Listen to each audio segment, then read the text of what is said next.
Boas pessoal, bem-vindos a mais um vídeo. Hoje temos aqui um videozinho de noite. Não sei se a câmera vai conseguir ir buscar sozinha as definições, que eu não fiz setup nenhum à câmera, foi só ligar, esperar que ela vá buscar o brilho automático e a captação de luz automática e filmar, senão tenho que fazer uma ediçãozinha, se calhar meto outro vídeo por cima, mas logo se vê. Hoje vamos falar das novidades para o orçamento de 2024. Pois é, o Estado decidiu mais uma vez roubar os contribuintes com uma desculpa esfarrapada.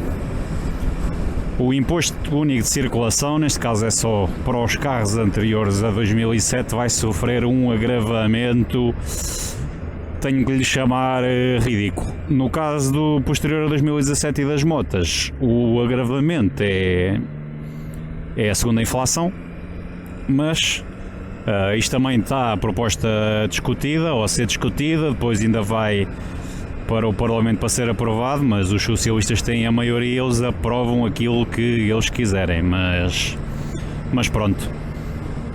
Mas queria demonstrar aqui a minha preocupação com esta situação. E isto porque o agravamento é só ridículo. Vou-vos dar um exemplo. Para um carro do ano 2000, a gasolina, 1500 de cilindrada, e que pagava cerca de 60 euros de imposto de circulação, vai passar a pagar cerca de 160 com estas novas mexidas. Atenção, pela proposta deles, no próximo ano só aumenta 25 euros por ano, até para fazer esses tais 160. Mas como este carro que mencionei, há muitos, e os grandes prejudicados vai ser o pessoal dos Jeeps. Eu nem sei como é que o pessoal dos Jeeps, antigamente nos anos 2000, qualquer Jeep 2000 e muitos, os que agravam mais vai ser os superiores a 2500 de cilindrada, mas há muitos Jeep aí 2800, 3000 de cilindrada. Estamos a falar de Jeeps que o pessoal às vezes usa para ter um reboque por causa da agricultura ou da caça, para levar um reboque, qualquer coisa, e que vai ter um agravamento. Eu não sei quanto é que esses Jeeps pagam atualmente, mas vamos pôr um valor assim, imaginando 150, 200 euros, pode passar para 500 ou até 800 euros, dependendo da cilindrada do veículo. Isto é só ridículo. É ridículo porque estão a roubar-nos. A desculpa que foi dada foi que baixámos as portagens no interior, portanto vamos aumentar o imposto de circulação para os carros velhos em nome do ambiente. Mentira, nos últimos 10 anos a receita só com o imposto único de circulação dos carros duplicou. Está previsto um aumento de 20% de 2023 para 2024 com a receita. Isto é só ridículo. Estamos a ser roubados. E a desculpa que foi das portagens do interior.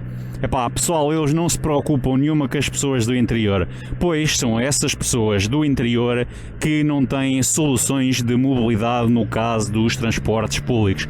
As distâncias são maiores, às vezes as condições meteorológicas devido ao calor ou ao frio são maiores do que no litoral, e lá há transportes públicos poucos ou nenhuns, e quando há nunca satisfazem as pessoas, e sim, essas pessoas são obrigadas a ter carro. Quase toda a gente no interior tem carro, é ridículo.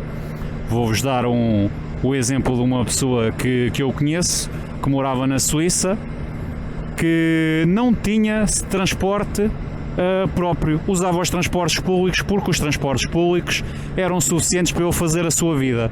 Quando voltou para Portugal, a primeira coisa que fez foi comprar carro. Porquê? As soluções de mobilidade são poucas ou nenhumas. E isso é muito preocupante, na minha opinião, para o pessoal que precisa de usar carro. O pessoal queixa-se, o combustível está caro.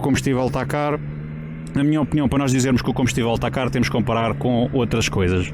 Por exemplo, eu, na minha altura, quando ia para o secundário, o passe do autocarro não era totalmente comparticipado, mas era cerca de 50 euros.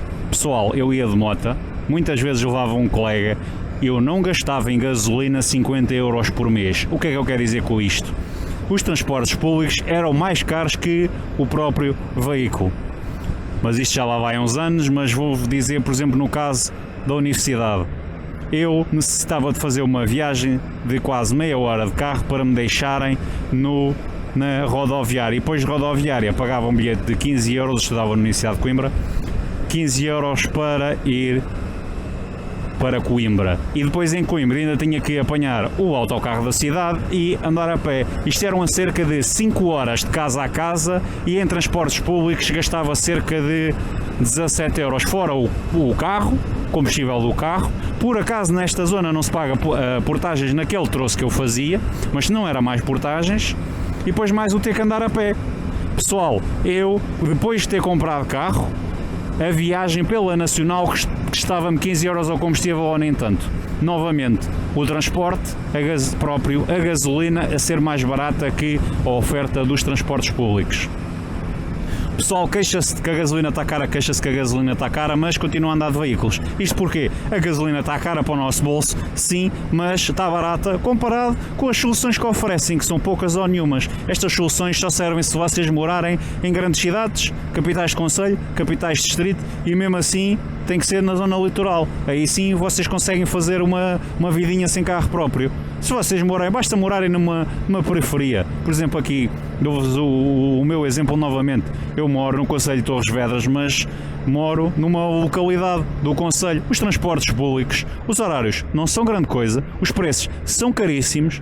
Eu poupo mais dinheiro a ir e voltar no meu próprio veículo, seja de carro, seja de moto, do que a pagar um bilhete de autocarro. A última vez que eu vi o bilhete de ida e volta, isto para 30 km, passava dos 5 euros. Pessoal, fazendo as contas, 30 km vezes 3 dá 90, 3 vezes 5, 15, são 15 euros aos 100. Pessoal, se eu for de moto com a gasolina a 2 euros, imaginando que a moto faz um consumo de 7 litros, imaginando que eu vou a fundo,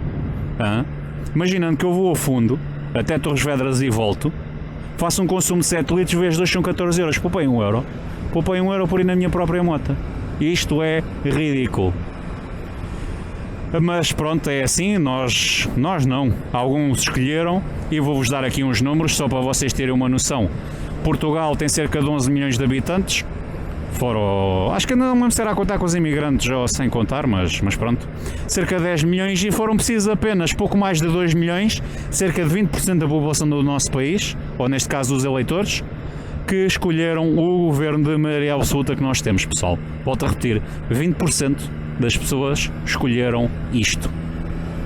A minha recomendação é que levantem o cu do sofá para votar noutros e não nos mesmos. Mas eu não quero politiquices aqui no canal. Vamos lá voltar ao agravamento do imposto de circulação.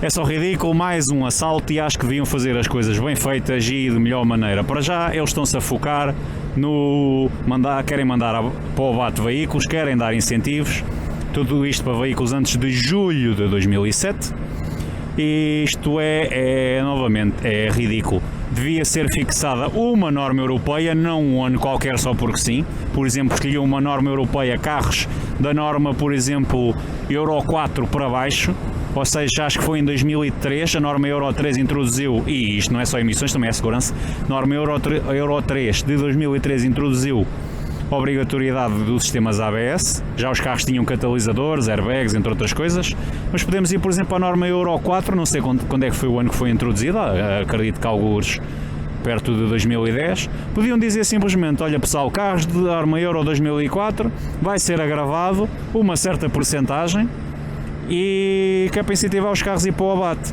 Mas para incentivar os carros a ir para o abate também tem que dar opções, porque os números que eu andei a ver, está-se a falar em oferecerem 3 mil euros por carro ou algo do género, e tem que comprar, no caso de carro, um carro elétrico até 4 anos ou um carro de emissões reduzidas. Ainda não se sabe o que é que são as emissões reduzidas, caso seja um híbrido normal. Eu fui ver a Toyota, um Yaris híbrido, são 22 mil euros. Pessoal, quem tem um carro antes de 2007, esses carros valem, se o carro estiver em boas condições, se o carro for minimamente bom, estamos a falar de valores entre os 2 e os 5 mil euros. Quem tem carros desses valores não vai desembolsar 20 mil euros para ir buscar um carro novo. O pessoal neste momento está mais preocupado em comer e principalmente pagar a renda da casa ou a prestação da casa. Nós somos governados por visionistas. mas visionistas, e não é deste país, é de outro qualquer. Eles vivem num mundo deles, num mundo à parte, porque no meu não vivem de certeza. Nem eu nunca na vida, mesmo que o meu carro valesse só 1000 euros, nunca na vida ia mandar o meu carro para o abate para comprar um novo. Por quê? Os quilómetros que eu faço não justificam. Não justifica eu estar a gastar 20 mil euros num carro novo. E tal, por causa das emissões. Façam lá o que vocês quiserem. Se querem que reduzam as emissões, reduz. Olha, sabem o que é que fazem? Dizem assim, olha, se mandares um carro para o abate, podes ir ao estrangeiro buscar um mais recente. E vou. O meu carro é do ano 2000, norma Euro 2. Podia muito bem ir buscar um carro de norma Euro 5, por exemplo, três normas Euro acima, mas tinha que ir buscar à Alemanha, ia buscar um Golf, por exemplo, a gasóleo ou a gasolina, muito mais barato que os preços que praticam em Portugal. Aí sim ia reduzir as emissões do carro, mandava um carro para o lixo, ok que o carro está bom, mas mandava o carro para o lixo, o carro ia para o abate e comprava um a preço decente, porque tem que caber no orçamento de quem trabalha neste país. Porque os últimos números que eu vi foram: se ganhas o ordenado mínimo és classe média, porque 30% do país ganha menos que isso, ou tem um rendimento inferior a isso. E depois também, se ganhas mais, se não me engano era 1300 e tal euros, arredondamos aqui para 1400 euros. Se ganhas mais de 1400 euros brutos, és considerado rico neste país, pela taxação que tu levas. Não pode ser. Não pode ser, não sei o que é que vamos fazer. Devemos ter votado, mas pronto. O pessoal dos Jeeps, esses sim, estão bastante descontentes. Estamos a falar de aumentos de 300%, 400%. Aliás, já vai haver as tabelas mais máximas, que vai ser a maioria dos Jeeps. Ou vão pagar a 400, 500 euros, ou acho que o outro patamar acima são 800 euros. Isto é valores ridículos. O meu carro vai passar de 60 para 160, quase o triplo, só porque sim. E temos outra. Eles englobam os patamares que eles têm, os critérios para esta situação do imposto são cilindrada e emissões de CO2. Não contou se é gasóleo, se é gasolina, se tem mais lugares, se tem menos lugares. Não contou nada. Eu, por exemplo, vou sair bastante prejudicado porque o meu carro é a GPL. O meu carro emite 10 ou 20% do NOx e de outros gases, comparado com o carro se trabalhasse a gasolina normalmente. O GPL não emite partículas e, no caso do CO2, emite menos 20%. Ou seja, emite 80% do CO2 e emite cerca de 20 ou 30% de outros gases. São valores muito inferiores e isto não tem em conta. Aliás, no carro está lá que está averbado a GPL, mas depois, quando é para fazer o cálculo do imposto de circulação, usam CO2 da gasolina, não fazem o cálculo para o CO2 a GPL, que obviamente vão andar a GPL, não é? É metade do preço. Não é metade do custo aos 100, mas é metade do preço. Pessoal, não sei o que vos diga mais, sem ser que estamos a ser roubados, mas pronto, alguns escolheram isto, volto a repetir, 20% da população escolheu isto, e é isto que temos. E é assim, digam aí nos comentários o que é que vocês acham. Vou tentar também pôr aí uns gráficos e passar umas informações que vou apanhando, mas não sei mesmo, digam aí a vossa opinião, que a minha é que mais uma vez vamos ser roubados. E até uma próxima.